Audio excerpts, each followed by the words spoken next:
The date is February 17th. On the heels of Pokemon Legends Arceus' incredible success, Nintendo is feeling absolutely energetic as they enter the first General Direct of 2022. The show is filled with tons of new reveals, as well as follow-ups on familiar titles like Kirby and the Forgotten Land. We get a reveal of a brand new Fire Emblem game, and it's launching this year, building on the brilliance that was Fire Emblem Three Houses. We also see Metroid Prime's remake for the first time, and the graphics are impressive even in comparison to other titles out there. The Switch is really pushing itself with this one, and the way they've refined the gameplay makes it seem like it'll feel new in a lot of different ways. Splatoon finally gets its third release date, and we find out that the game is hitting this summer, bringing forth a big single-player campaign and a whole new way to co-op. But the finale is what we've been waiting for, as Mario Kart 9 gets a teaser with no date. Just that they're working on the game, and it seems like plenty of other characters will be on board this time based on those that zoom by in the super short, tiny trailer. This Direct ain't done though, as it features a whole suite of new Nintendo Switch Online features and really bolsters the expansion pack in ways we've been waiting for. Not only are Game Boy, Game Boy Color, and Game Boy Advance games coming to the service throughout the year, but Nintendo announces that the upcoming Pokemon Legends Arceus DLC will be free for expansion pack owners. That means it's not just Animal Crossing Happy Home Paradise, but now you'll get Pokemon Legends Journey into Kanto, a brand new expansion with brand new areas, lots of new Pokemon, many familiar faces, and maybe even a gym battle or two. This goes down as one of the best directs Nintendo has ever put forth, and the year is just getting started. The date is March 25th. Kirby and the Forgotten Land releases and is a game changer. This game is what Mario 3D World was for Mario to Kirby, but now with the new influence of what the teams at Nintendo have learned from seeing Odyssey and Bowser's Fury. Forgotten Land is the perfect blend of challenge and charm. It finds a way to appeal to the young, new players, as well as those who've played Kirby for decades. It has a wonderful and rewarding hub world, lots of things to unlock, and it feels like this is a game that just keeps going. Because similar to that 3D world, they found a way to bring in extended worlds beyond the end of the game. The credits roll, but you still have a lot of work to do, and there's a very surprising final boss. Can you guess who it is? The date is April 8th. And Advance Wars 1+2 Reboot Camp releases.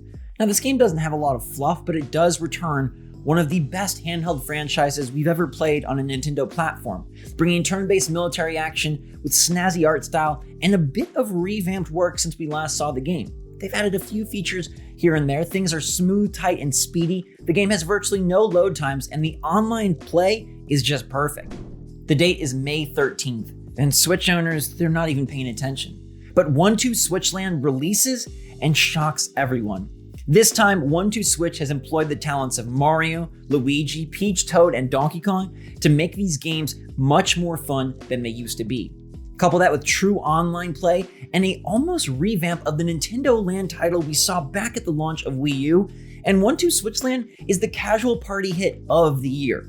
No one thought it possible after milking cows and moving around ice cubes back in 2017, but Nintendo found a way to resurrect this franchise and make it exciting. And it's by embedding Nintendo's own IP into the title and bringing fun mini-games that take advantage of mechanics already established in other franchises. This one is one of the biggest surprises we've seen this generation. The date is June 3rd, and everyone is excited for the return of the Inklings and the Octolings, and a new type of character. Splatoon 3 debuts and is a humongous success. The game is rivaling Pokemon Legends Arceus for one of the best sellers of the year and dominating across the sea in Japan. The multiplayer modes are what we know them to be, but it's the new co-op and single player that take the cake here. Single player has been far expanded into something much more akin to a Mario Odyssey as opposed to the segmented sections we saw in Splatoon 1 and 2. And the new co-op mode forgets what happened in Salmon Run and takes things to a whole nother speed with Deep Ink Divers. What a fantastic mode. This game announces a number of DLC packs that will be free, introducing tournaments and awesome rewards to skin out your characters and gear in the coolest ways, even cooler than they've looked before. Splatoon 3 is being considered for Game of the Year. It's just that good. And no more are the time-limited multiplayer sessions. Everything's open, everything's accessible, and everything is awesome. The date is June 13th, and despite E3 evaporating in name, Nintendo still holds a direct that maintains E3 in spirit. Hollow Knight's Silksong finally shows up, and guess what? It's stealth dropped, being one of the biggest earthquakes of the entire week across any platform. Mario Odyssey 2 is teased for 2023. It's kind of a light year for Mario, but that'll make sense in a little bit. Some big third-party titles decide to drop into Switch as EA gets their act together and finally releases Madden on the platform, as well as promising the next Need for Speed. They're not done there though, because Mass Effect Legendary Edition is getting a Switch release, and so is Star Wars Jedi Fallen Order. It's not the sequel that we'll be seeing on next-gen consoles in the fall, but it is a very fun one, and Switch owners feel quite pleased. But of course, the E3 Direct ends with what we've all been waiting for: the Breath of the Wild 2 name drop and release date drop.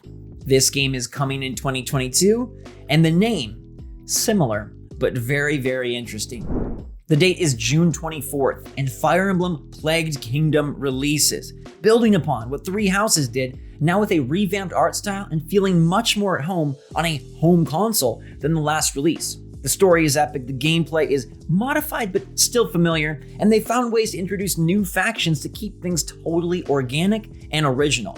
Fire Emblem Plague Kingdom reviews almost as high as Three Houses and will assuredly sell just as many or more copies, confirming 2022 to be one of the best years in recent memory for RPGs. The date is July 15th, and Metroid Prime Recharged arrives.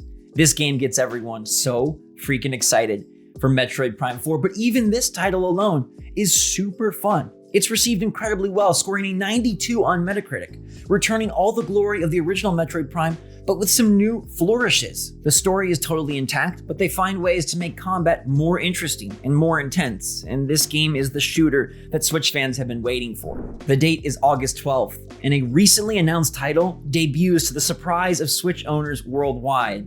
Captain Toad Plunder Pirates is awesome. Seeing Toad and Toadette team up in a co-op adventure, this time boarding Bowser Jr.'s airship to take back the treasures of the past. Plunder Pirates still uses the sneakily smart limited camera system to create so many puzzles that are satisfying to solve. But it's really this exploration of Nintendo's past that is so intriguing, and they even dip into other Nintendo universes for a bit of the adventure. Plunder Pirates is a must-have, even though it comes in at a budget price. The date is August 26th. And Bayonetta 3 has finally arrived. We're checking off the list of all these much anticipated Switch games, and this one delivers an absolutely platinum experience. The combat is perfect, as we'd expect. Witch time feels wonderful, and hey, they've even boosted the graphics, utilizing the extra development time to make a more fleshed out world with bigger and badder bosses, and again, the same amazing action combat that only Bayonetta is capable of. The date is September 16th. Donkey Kong Country 4 has arrived.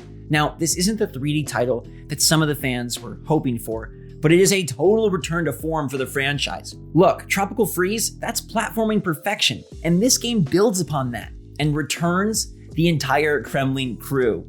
After shaking off his rust in Super Smash Bros. Ultimate, King K. Rool is back to take the banana stack from Donkey, Diddy, Dixie, Cranky, Funky, and Candy Kong. Yes, she's back. And this game wows with its wonderful landscapes, its amazing minecart stages, and its brand new multiplayer mode. Now, it's not just co-op this time around, although that's totally possible in the campaign. This new mode is the indie hit Speedrunners meets Donkey Kong characters, and it is beyond fun.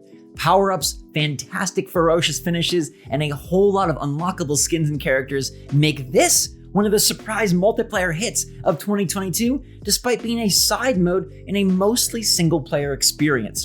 Donkey Kong Country 4 is wonderful, and we can't wait for 5. The date is September 23rd.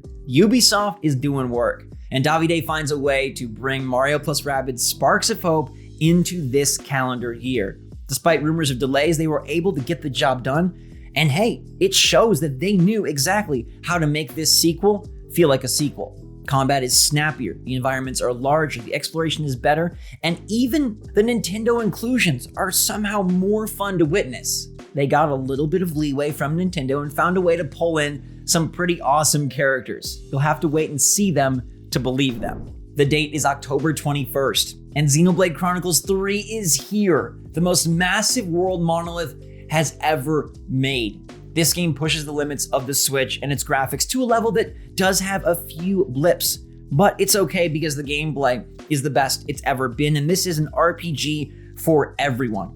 I'm not saying it's easy, but it just has immense appeal because of its inviting storyline, its engaging combat systems, and its unparalleled exploration. The vistas, how do they pull them off on this platform? How is the Switch even capable of this? Putting so many characters on screen and looking wondrous. You forget about a few frame drops because this game shows what the Switch can do if it's completely maxed out.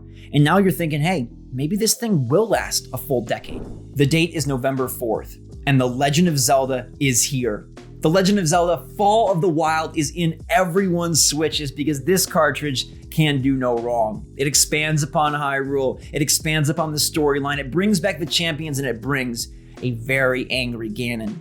Zelda falls into an alternate dimension, and there's all sorts of interesting cooperative puzzles that you play by yourself, but with Zelda controlling both characters. Zelda gains access to Link's abilities from the first game, and Link has a brand new slew of powers, specifically tied to that very strange looking green arm. The world feels extra revamped because they've now dotted dungeons around the landscapes and found ways to merge Zelda's past with Zelda's future. This game is absolutely magnificent. It's what we've all been waiting for, and it scores a 96 on Metacritic, virtually sealing the Game of the Year win in November. Now, the gameplay is great, the characters are awesome, the graphics have been tightened, but it's the interesting lore finale that really wows fans. The Zelda franchise will never be the same. The date is now December 2nd. Snow has fallen in the year it's wrapping up. The Switch has sold amazingly well, breaking predictions even in spite of the chip shortage. Now, there's no Switch Pro on the horizon. Nintendo has decided to stick with what works. The OLED is starting to sell better, and they're using December for a massive multiplayer title. We've seen this done before with incredible success in Super Smash Bros. Ultimate, and today on December 2nd, Nintendo releases Mario Kart 9 into the world.